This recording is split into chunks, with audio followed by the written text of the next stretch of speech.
Since Michael and Sarah returned for a hometown childbirth, please leave. My mother-in-law stated in a chilly voice. Her eldest son and his wife are due in 3 days. Me leave? I asked, confused and stunned. Yes, we don't need another mother figure anymore. You've been redundant for a while now. Michael and his family will be living here, so make sure you're out by tomorrow, she continued. I knew I was never truly accepted into the family since the day I got married. Treated as a wife, never did I imagine they would tell me to leave. You barren failure, you were allowed to experience raising a child. Be grateful. We have no obligation to support you anymore. It seems like Simon is tired of you too. What's Simon to? I gulped down my saliva. If it's not a conspiracy between my mother-in-law and Michael, then I don't need to stand in ceremony with my husband anymore. Foolish to drive me out, but it was my mother-in-law who ignited this. What happens to this house now is none of my concern. May they face the reality they have ignored squarely. Personally, I'm Anna Thompson, 45 years old, living with my husband and mother-in-law in a popular area close to the station. The access to the city center is superb. When house hunting, my picky husband, recently promoted to a managerial position, insisted on a spacious apartment. The rent was steep, but the space and rooms made it worth the stretch. My husband, Simon, 8 years my senior, a divorce I met through a friend's introduction. Comforted by the enveloping kindness unique to an older man, we decided to get married after 2 years of dating. Even when I told him about my infertility due to past illness, his affection did not waver. Likewise, my feelings remained unchanged when I learned of the circumstances he carried. My husband had a son named Michael from his previous marriage. I'm truly sorry to ask you, who have never been married, to live with my parents and son. I won't make you suffer. I'll ensure you're happy. That was the promise he made to me. To prevent me from feeling suffocated, my husband suggested moving to a spacious apartment where I could have my own room. Michael, turning 10 this year, won't need much care with my mom around. You don't have to push yourself. After his divorce, my husband got help with childcare from his parents at their home. A few years later, Simon's father passed away in an accident, and it seems his mother took over as Michael's caretaker. From the first meeting, Michael wouldn't even make eye contact with me. I thought it might be his shy nature, approaching a difficult age, so I didn't worry. As long as they accepted me as a member of the household, I was content. My mother-in-law was a quiet and refined person. When I visited to formally introduce myself after our engagement, she treated me with such politeness that I thought we would get along fine living together. I'll continue to prepare the meals as I have been. Simon comes home late, so it's okay if we eat at different times, right, Anna? I'll leave the cleaning and laundry to you. All right, let's work well together. After getting married, I switched from a full-time employee at the pharmacy to a part-timer due to the division of household chores. I started work a bit later in the morning, so I wouldn't get home until nearly 8 p.m. Dinner was always ready when I arrived, making me feel good about living together. My mother-in-law and Michael usually had dinner before I got home, so I was always eating alone. Even after getting married, I sometimes felt a sense of, is this it? But I came to accept that this was our family style. From the beginning, my mother-in-law never really liked me and didn't consider me part of the family at all. Michael, the school's activity day is before summer, right? When is it? We're all going to see you. Sometime after getting married, I tried to break the ice with Michael, who still hadn't warmed up to me. No, as Michael faltered, my mother-in-law interjected, we'll go there, just Simon and me. Anna, you don't need to worry about it. I misunderstood her words, thinking she was just being considerate. I can get the day off work. Let's all go together. You don't need that. You're Simon's wife.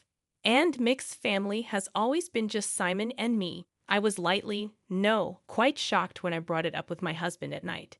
He said, Mom's been clinging to Michael. She probably thinks you're trying to take him away. I'll talk to her eventually. I began to join as a mother at the activity day, but Michael and I rarely spent any time together outside of school events.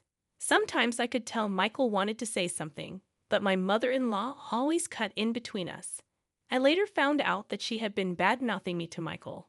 Anna said she could be happy with Simon if Michael weren't around. She's a terrible person.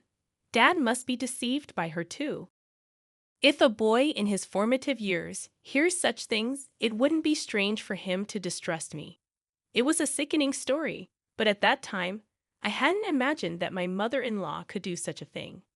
After graduating high school, Michael immediately moved in with his girlfriend and left home. As soon as he started college, a year after he started working, he married her without a ceremony. Once Michael moved out, my mother-in-law surprisingly stopped doing housework altogether. Instead, it seemed that picking on me had become her sole entertainment. She stopped cooking, which she used to do before, and now just sits at the dining table waiting for me to come home. Without a moment to sit down, I would stand in the kitchen and prepare dinner. You're really inefficient. At this rate, it'll take you all night. I was never good at cooking, partly because I had always relied on my mother-in-law to prepare the meals. Whenever I did manage to cook, she would taste each dish and invariably complain, "This tastes awful. I'm sorry, I'm trying my best." You're astonishingly tone-deaf when it comes to flavors, Anna. It's a good thing Michael never had to eat this. How terrible. If she thought so, she might as well make it herself. But it seemed she just wanted to complain to me, not just about the meals, but she started nitpicking everything from the cleaning I never used to do to the laundry. Why are there so many wrinkles on the laundry? You have to vacuum every nook and cranny. You really can't do anything right. Didn't your family teach you anything? With that, my mother-in-law sighed while looking at me being belittled.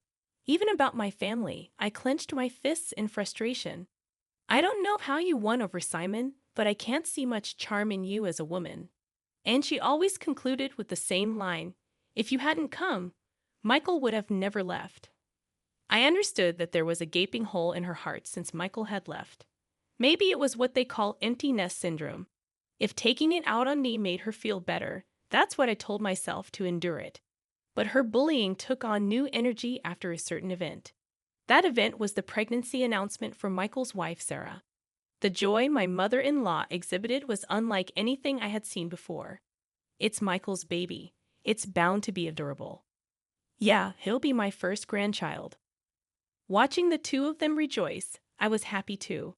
But my mother-in-law's excitement was beyond normal, probably because Michael asked her, "Grandma, can Sarah have our baby at your place?" Sarah's family home is an hour away by plane, and since they have no one else to rely on here, they turn to us for help. Of course, my mother-in-law wouldn't dream of turning down Michael's request. The phone calls from Michael started to become frequent, and her excitement went through the roof. The next day after getting the news, she started preparing enthusiastically. From cleaning out Michael's room to preparing the bedding and making a list of baby items, it was like she had great-grandchild fever. Naturally, I had to get involved too. When I returned from work, I vacuumed Michael's room. "So you need to wipe the floors and the windows and please wax them too. This weekend we're going to the department store to look at baby cribs." Cleaning and waxing at night was tough, especially after a long day at work. If I even thought about cutting corners, I'd be told to do it over again. Moreover, my mother-in-law started asking for money, and before I knew it, the house was overflowing with baby stuff. "Anna, I need you to withdraw some money tomorrow. There are things I want to get ready for the baby again. Isn't it wasteful to prepare so much when Sarah and Michael haven't even arrived? Shouldn't we wait and choose together with them?" I had wanted to meet my mother-in-law's requests, but I was troubled by the relentless spending. How can you be so cold? It's Simon's grandchild. Oh, that's right. You're not related to Michael by blood. You don't care, do you? That's not true. Please don't say that. I just thought Sarah might want to pick things out herself. Wouldn't you want to choose things for your own child? Perhaps because I was making a valid point, my mother-in-law glared at me sharply. I immediately thought I had gone too far, but it was too late.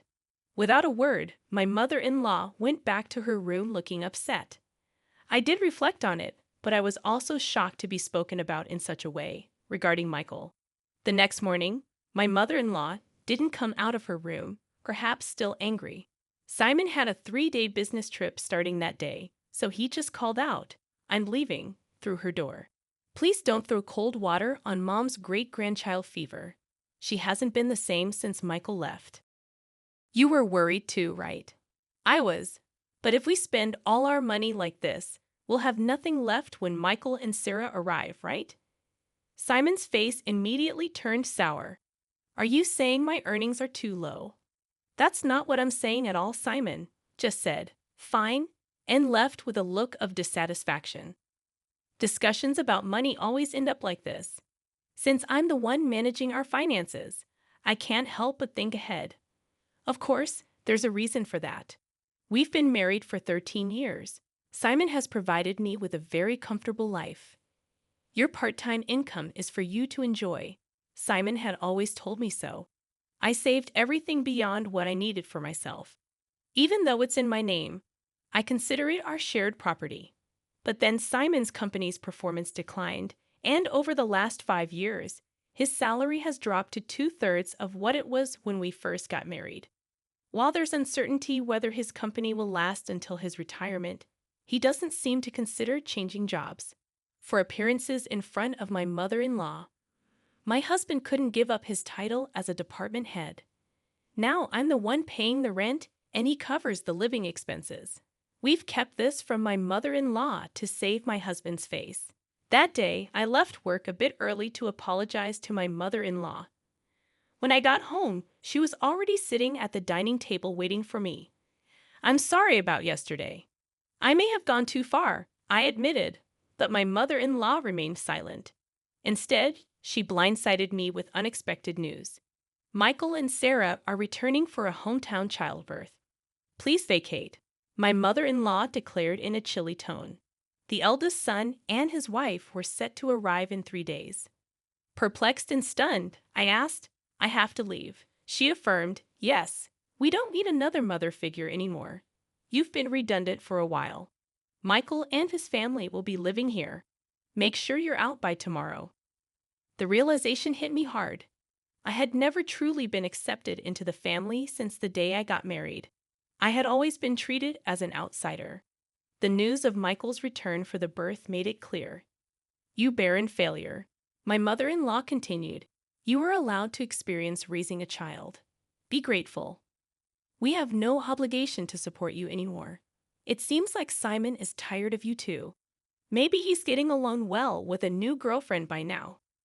Shocked, I gulped down my saliva, contemplating the possibility of my relationship with my husband growing distant.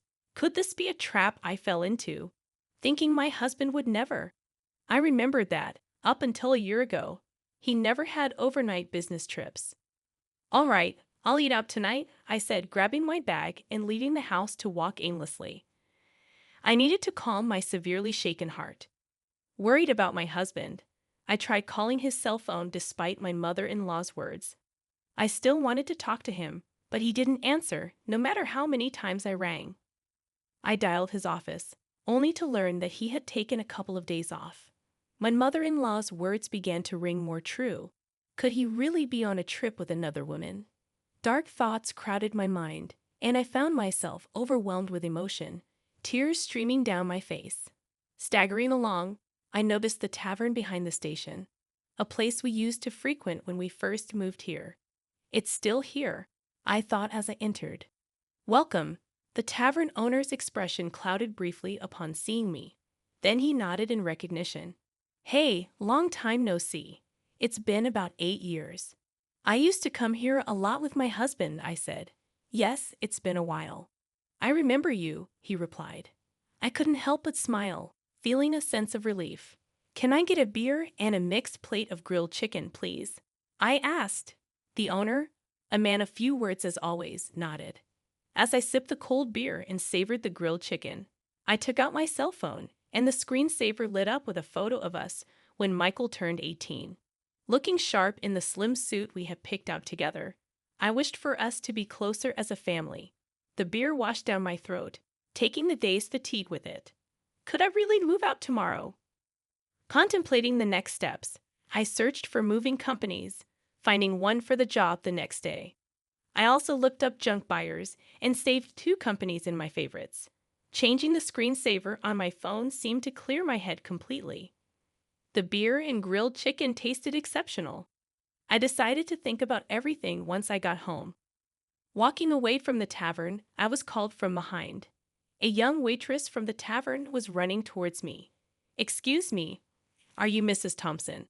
I noticed the screensaver on your phone," she said. Confirming my identity, she dropped a bombshell.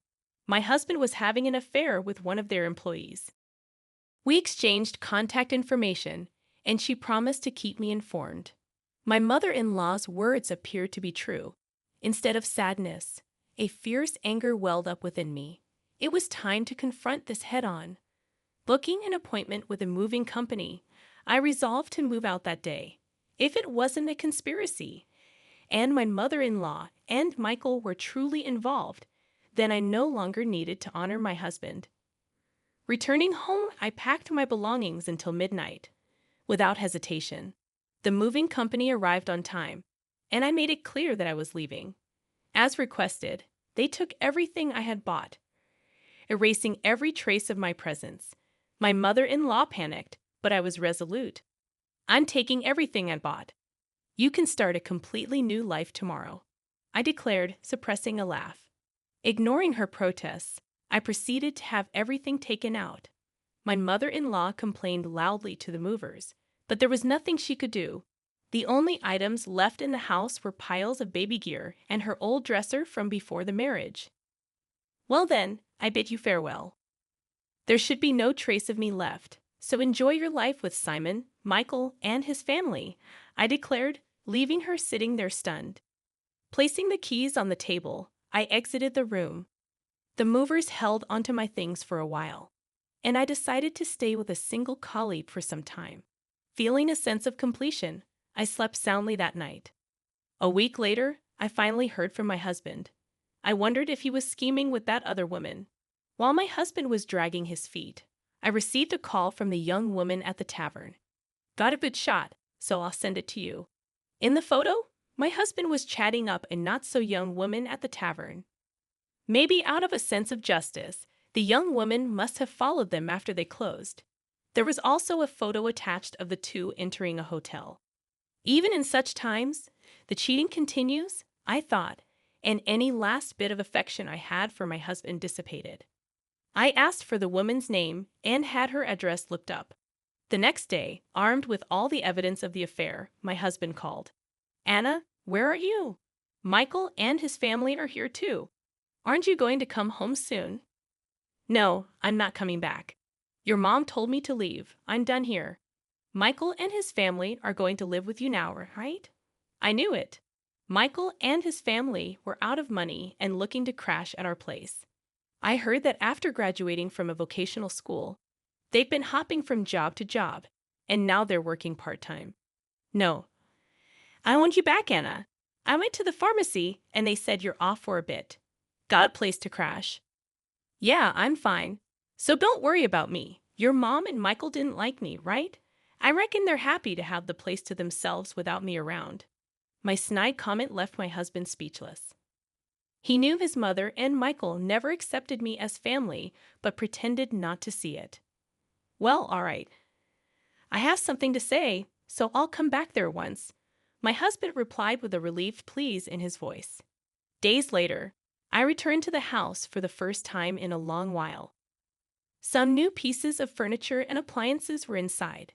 When Michael and Sarah saw me, they just nodded from their seats on the sofa without getting up. As I took a seat, my mother-in-law glared at me with a scary look on her face. The atmosphere was tense, and just as I thought to get things done and leave quickly, Michael spoke up. "What are you doing here? You took everything from the house. What kind of monster does that? Dad's been supporting you, and you've had it easy." I sighed. "I took everything because I paid for it. I wanted to remove all traces of me, just as you wanted, right? That's crazy, right? There's no way you could afford all that just working part-time at the pharmacy," my husband said. When I glanced at him, he started talking as if he'd resigned himself. We've been getting by on what Anna and I both make for a little while now. Then the stuff you took should be both yours." Instead of my speechless husband, I decided to speak up. "Simon's company has been doing poorly, and his salary plummeted. That's why, for the past 5 years, I've been covering what's missing. But that wasn't enough, and now I'm the one paying our rent." My mother-in-law looked at my husband with surprise. "I'm not just a part-timer, I'm a part-time pharmacist, and the pay is quite good. I'm making more than Simon now." At my words, my husband awkwardly looked away. My mother-in-law's eyes were frantically shifting between my husband and me. "From now on, Michael, you'll be paying the rent. You're going to live here, right? After all the help your grandma's given, it's time for you to take care of her." Michael looked at me with a shocked expression. When I dropped the news suddenly, "Rent? How much is it?" he asked. "It's $5,600. Good luck, since it seems my role as a mother is over. I don't have an obligation to take care of you anymore. Pull yourself together. You're going to be a father soon." Michael murmured with a shake of his head, "That's impossible." It was Sarah who raised her voice upon hearing this. "Wait, $5,600? Weren't we supposed to live here for free, covering rent and living expenses?" I almost burst out laughing. "Don't worry, Sarah. You can move to a cheaper place.